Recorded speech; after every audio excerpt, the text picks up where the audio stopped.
I'm married and 33 years old. My husband David and I have been married for 10 years, and we have a first-grade daughter named Betty. We're a family of 3. I've loved drawing since I was a kid, and now I work in the arts. I'm also pregnant with our second child, and each day gets harder as my belly grows. Even though David is very busy, he tries to come home early and helps with chores and taking care of our daughter.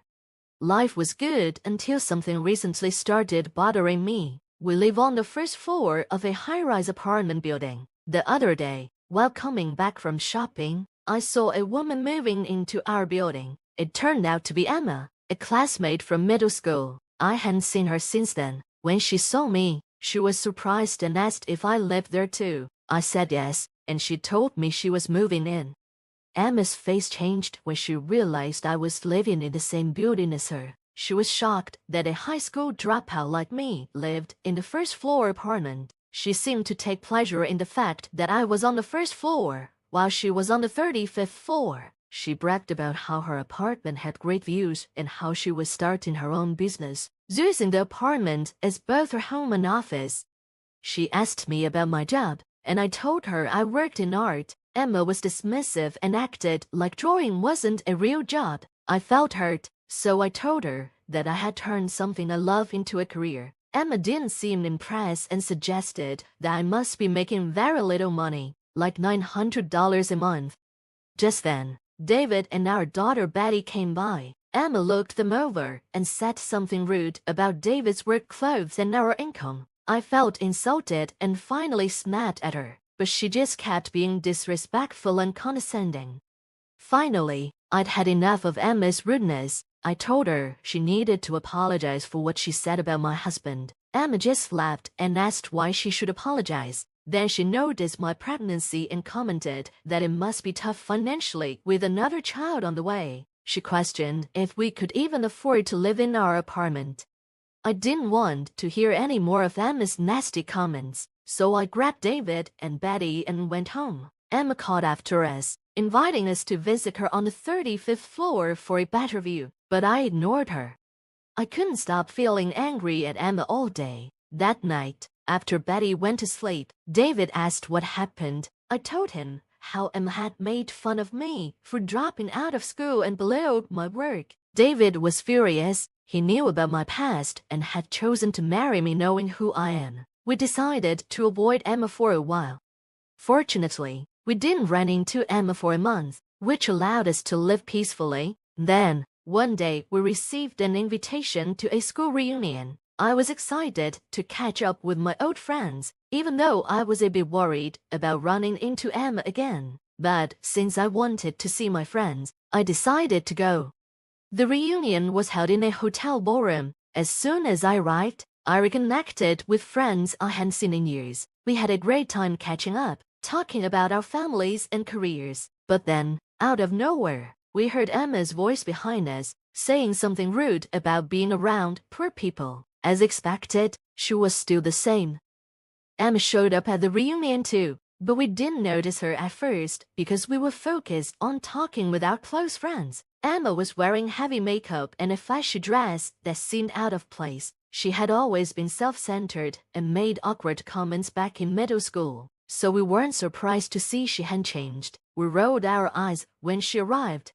One of my friends finally spoke up and asked Emma who she was calling poor. Emma replied, "Who else but Mary? She's a dropout, so she must be poor and lives on the first floor. I live on the 35th floor, so it's like a master-servant relationship." Emma laughed after saying this, and some friends were upset and confronted her, but she didn't seem sorry at all. Emma kept making rude comments, suggesting I should move to a cheaper apartment if I didn't want to be caught poor. She even told me to leave the reunion, since I supposedly earned only $900 a month. My friends were confused and asked if I really only made $900 a month. I explained that's just what Emma believes. Emma then interrupted and said I was only working a part-time job because of being a dropout. While she was a CEO, a male classmate spoke up and said, "Emma, don't you know Mary is a well-known artist?" Emma looked puzzled and asked, "An artist? Who cares?" I decided to clear things up with Emma. not wanting her arrogance to ruin the reunion. I told her that I had studied art in France right after middle school and didn't complete a formal program. So yes, I dropped out. Emma scoffed and said, "Studying art is just a hobby, not a real job. You're still a dropout who ran away from studying." Emma clearly didn't understand. I decided to explain more about my work. I told Emma that I had spent years training and now run an art gallery while also creating my own artwork. I have fans and have even held my own exhibitions. Some of our classmates have bought my art. After training in France, I returned to New York and started my art career, which has become successful in recent years. David and I met at one of my exhibitions, and we clicked, which led to our marriage. Even with all this, Emma still didn't seem to understand. She said, "An exhibition is just for fun. I'm clearly the winner here because I'm a CEO." I was frustrated and told her that this wasn't about winning or losing. I take my art seriously, even if she doesn't see it that way. Emma then asked why we live on the first floor if I'm making so much money. I explained that we used to live on a higher floor, but since I'm pregnant and elevators can't be slow, we moved to the first floor for convenience. Emma didn't seem to accept my explanation. My friends and even some classmates knew about my career as an artist, but Emma probably didn't consider it because she had no interest in art and looked down on me for being a dropout. I was about to share another detail when I saw David and Betty at the entrance. Betty was running towards me, with David following behind and looking a bit embarrassed. David apologized, saying he got caught up with work and brought Betty along. Emma then noticed David's sharp suit and asked why he was dressed up when he was in work clothes last time she saw him. David greeted my friends, thanking them for being kind to me and asking if there was anything they needed. Just then, the reunion organizer rushed over to thank us for providing the venue. He praised the food and drinks, saying everything was excellent. David's parents owned the hotel, and David, now the CEO, had generously offered it for free. Emma's face turned pale when she heard this. I dropped out of middle school and only have a high school diploma, which seems a bit unusual. There's a reason for it, but we live in different worlds. She had looked down on me as poor, but here I was as an artist and the wife of a CEO. Emma was shocked and asked why a dropout like me was married to someone so important while she, an elite, was still single. She seemed bitter and challenged me on how I managed it. David finally noticed Emma and said, "Oh, we've met before. Sorry for being in work clothes last time. I was helping with a neighborhood cleanup. As the owner of the high-rise, it's important to maintain good relations in the community." Emma's face went white. "Wait, you own that high-rise?" she asked. David explained that his family had been wealthy for generations, involved in hotel management and owning many properties, including the high-rise where we live. David then invited Emma to visit the penthouse, which has a great view of the Empire State Building. Emma was done again and asked why we lived on the first floor if we had a penthouse. I explained that, because I'm pregnant, we moved to the first floor for convenience, but both the penthouse and the first floor are ours. Emma was speechless and looked like she couldn't believe it. Seeing the reaction from our friends and feeling that I had ruined the reunion's atmosphere, I decided to leave with David and Betty. As we were leaving, Emma muttered something rude about a dropout being so cocky. I turned to Betty and said, "What matters most is what's inside. Never look down on people." Betty cheerfully added, "Emma, if you keep making faces like that, happiness will run away from you."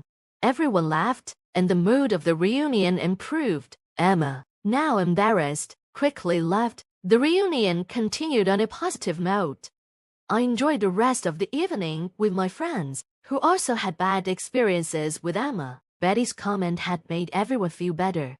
Months went by, and we didn't see Emma at the high-rise again. One day, David came home and told me that Emma had finally moved out. She hadn't paid rent for 3 months, and we had to get a lawyer to issue an eviction notice. Emma left town quickly after that.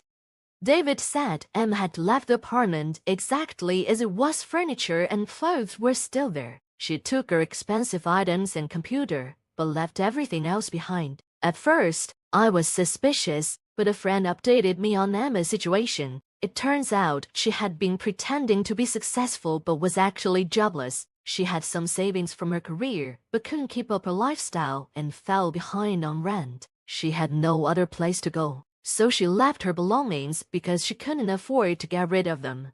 I was disgusted to learn that Emma was still a burden to others. Even in her crisis, her terrible personality meant she had no friends or colleagues to help her. Now she's living in a rundown apartment and struggling with part-time jobs. She used to brag about being an elite and looked down on me as a dropout. I'm sure her pride is shattered now.